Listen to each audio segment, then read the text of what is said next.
El año 2010 fue un annus horribilis para el Papa Benedicto XVI. Los grandes medios de comunicación del mundo, de mayoría liberal y anticatólica, se pusieron de acuerdo para pedir la renuncia del Papa, alegando que no había actuado con diligencia en algunos casos de abusos sexuales a menores por parte de sacerdotes. Fue un año terrible y yo recuerdo que en ese año lo que experimenté también junto al dolor al ver cómo era atacado el Papa fue la sorpresa y el dolor de ver cómo la mayor parte de los obispos del mundo le dejaban solo. No acudían, no salían en su defensa. Quizá porque creían que aquello era verdad, no lo sé, o por cobardía, pero la mayoría de ellos le dejaron solo.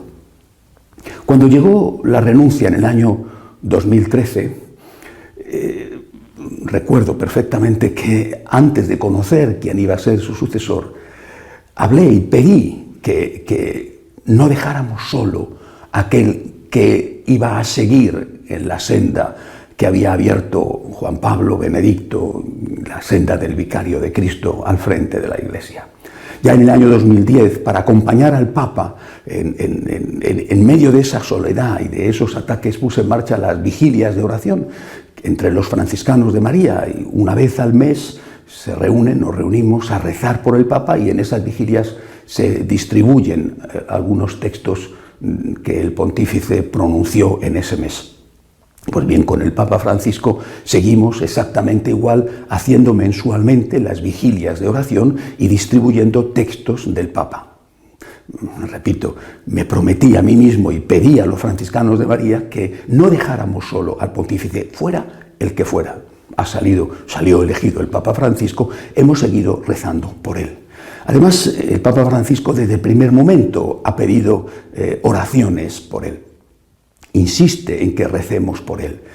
Por eso, en medio de esta situación de confusión tan grande que estamos viviendo, como no se recuerda desde luego en la historia reciente de la Iglesia, en medio de esta situación me ha parecido imprescindible redoblar la oración por el Papa. Y me ha gustado muchísimo una oración que ha compuesto un religioso dominico, Fray Nelson Medina, que leo habitualmente sus artículos con mucho gusto, y con su permiso quisiera difundir esa oración, una parte de esa oración, haciéndola mía en el sentido de que la voy a pronunciar.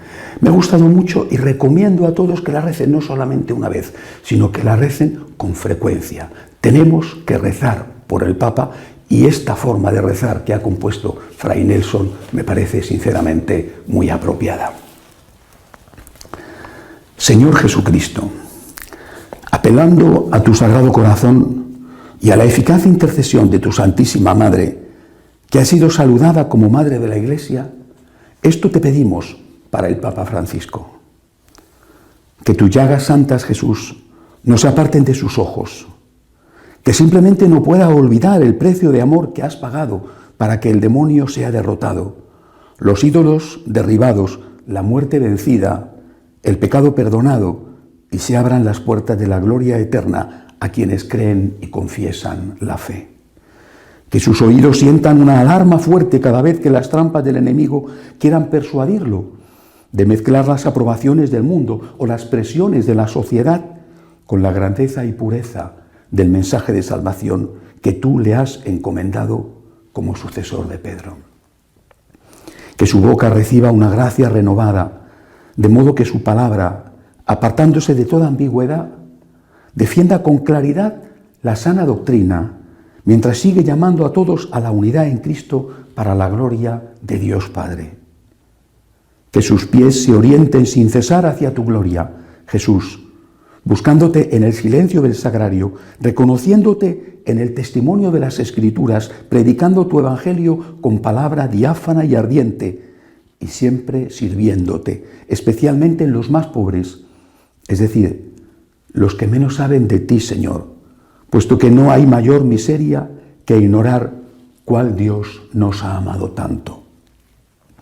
Que su mente reciba una gracia singular del Espíritu Santo para reconocer y discernir, según el carisma propio de San Ignacio de Loyola, cuáles inspiraciones son de Dios, cuáles vienen de los intereses puramente humanos y mundanos, y cuáles tienen su raíz en el espíritu de las tinieblas que ronda buscando a quien devorar. Que sus manos realicen cada vez mejor la labor de cuidar el rebaño tuyo, Jesucristo, de modo que sea físicamente incapaz de firmar o apoyar lo que ensucia, confunde, degrada o niega la fe, la que defendieron los mártires, y en cambio tenga pulso firme para guiar el timón y conducir de nuevo la nave de la Iglesia a su ruta propia, más allá de los escollos e intereses de este mundo que pasa. Y finalmente te pedimos, Señor Jesucristo, que el corazón del Papa sea sumergido en el fuego de tu propio corazón, de modo que pueda corregirse de sus faltas, ya que todos las tenemos, y pueda predicarnos con fuerza y mucha luz sobre las raíces de nuestros pecados y de los males que hoy se ciernen sobre la Iglesia.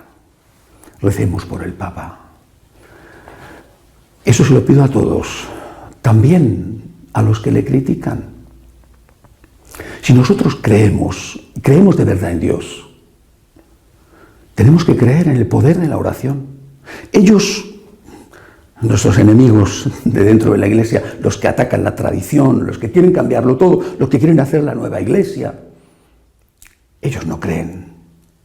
Pero si nosotros creemos, tenemos que creer en el poder de la oración. Y por eso, lo primero que tenemos que hacer es rezar.